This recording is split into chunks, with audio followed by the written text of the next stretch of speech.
Denise Cariesta pilih kabur dari pacar saat tengah hamil.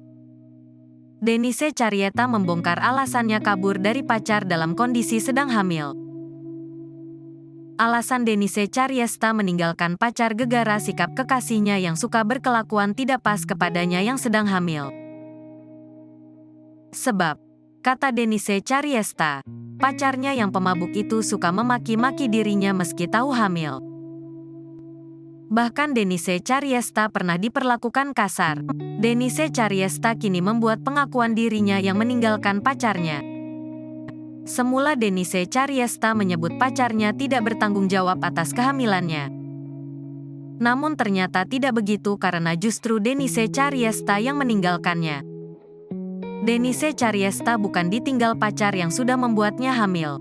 Namun Denise Cariesta sendirilah yang kabur dari pacarnya. Hal itu karena dia sudah tidak kuat dengan perbuatan kekasihnya.